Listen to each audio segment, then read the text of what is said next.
South Africa, a country of over 55 million people, is Africa's most industrialized country, with a GDP of $294 billion. Rich in large deposits of natural resources, a highly organized agricultural sector, and a powerhouse of manufacturing and banking on the continent. South Africa is also one of the highest emitters of greenhouse gases in the world, relying heavily on fossil fuels as its primary energy source, with coal providing 70% of power and low carbon technologies only 4% but growing. The power sector makes up 78% of South African emissions. The observable effects of climate change in South Africa can be seen in flooding, drought, change in rainfall distribution, and receding bodies of water. South Africa needs to shift the way it powers its economy to embrace renewables and a low-carbon development pathway. We actually have to ensure that we grow our economies for the people's sake, for socio-economic development, but ensuring that at the same time, as the economy grows, this grows within the context of us dealing with the impact of climate change.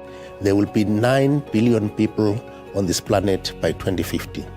Therefore, we need to make sure that they are adequately provided for. So climate change, and particularly patterns of reduction of water, increasing drought, increasing drying, will have a devastating effect on people across the country, and in particular on poor people. This transition to a low-carbon economy is critical to the sustainable development and growth of South Africa, as well as the continent. It's also imperative that this transformation is managed collectively by government, business, and other stakeholders. The carbon emission reductions can never actually be won by any single party alone. It is extremely important that we look at partnerships within countries, across countries, but also even parties of the world work together. No single party can ever make it alone. The whole issue of sustainability is a global issue. It's not just a South African issue. And therefore, if we're going to work with others, we need to have a framework that has been well defined, that understands what are the key critical elements to it, and how we're going to measure our successes, and how we're going to continue collaborating with each other in terms of achieving those critical goals. In South Africa, government and business are partnering in low-carbon projects, delivering tangible results and fostering collaboration. CDP data shows 30% reductions in 2016 in company emissions from a 2011 peak. The Private Sector Energy Efficiency Program, hosted by the Department of Energy and the NBI, identified 7,000 opportunities across businesses that require investment of 3.5 billion rand to unlock annual savings of 2,000 gigawatt hours and carbon savings of 16.9 million tons. 2 natural gas fields in Mozambique were developed through a partnership between Mozambique, South Africa, and Sasol. Sasol's investment assists its customers in South Africa to reduce their emissions by more than 3 million tons per year. The World Bank has cited the project as a benchmark for new sustainable investments in Africa. South Africa's acclaimed renewable energy independent power producers procurement program has realized 6,422 megawatts of electricity. Investment of 201 billion rand, the creation of 33,000 jobs, and carbon emission reductions of 13.3 million tons of CO2 gases. Exxaro's 50% interest in Synergy, a joint venture with Tata Power, has developed 2 wind farms with a combined generation capacity of 229 megawatts. Eskom's energy program includes the distribution of 64 million compact fluorescent light bulbs, the world's largest rollout of its kind, the 100-megawatt Serra wind farm, and construction of the 1,300-megawatt Ingula pumped storage facility.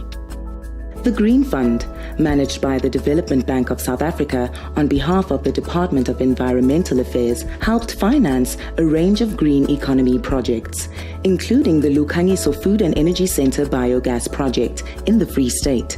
The plant will produce 172,000 gigajoules per year. Companies and government are working on the critical need for adaptation. In South Africa, over the last 40 years, 266 natural disasters occurred, killing almost 6,000. Disasters alone in 2015 cost the economy 28 billion rand, and companies report in 2017 that changes in precipitation extremes and droughts could cost them 4 billion rand. The Santam Partnership for Risk and Resilience program works with local government to address disaster risk management, job creation, installation of early warning systems, and improve capacity to ensure service delivery. The South African National Biodiversity Institute's Adaptation Fund gives small grants that deliver real benefits to 975 rural community members in the Namakwa district, reducing vulnerability to climate change. SASOL, the German Agency for International Cooperation, and the Department of Water and Sanitation and Metsimaholo local municipality have reduced water loss in the Zamdela area by 23%, with annual savings of $730,000. Woolworths real-time water metering has reduced their water consumption by 43% since 2007. In partnership with the WWF, Woolworths are working on the Farming for the Future program to build resilience in farms that supply to them and other retailers, realizing huge reductions in water usage and carbon emissions. Business is the entity that really drives the economy and drives the production of greenhouse gases, and also has the ability to do a huge amount to build resilience to the impacts of climate change. And what we need to see is business and government, as well as civil society, working much, much more closely together in order to achieve a set of common objectives. Parties of the world have decided that as we are going to be implementing post-2020 actions, we have to ramp up the actions in partnership and collaboration. And there's a program that we think that is very, very important, of looking at real actions, measuring them, looking at how they are impactful in a collaborative manner, but also individually, and learning from one another. Though great strides have been made by both government and business, South Africa still ranks number 14 for CO2 emissions in the world, the highest in Africa, and efforts need to be redoubled if we are to meet our obligations to a sustainable, equitable, and thriving South African society. What we're going to need to do is to really place sustainability as a driver of economy and society, really right at the forefront of our thinking, in order that in what we do today, we're trying to ensure that the quality of life, the circumstances and people, and the resilience of our natural resource base are placed first into the future. South Africa subscribes to sustainable development. 3 pillars: economy, ecology, and the people. All of us must act individually and collectively. We do believe that we can make it and reduce the carbon emissions of the world.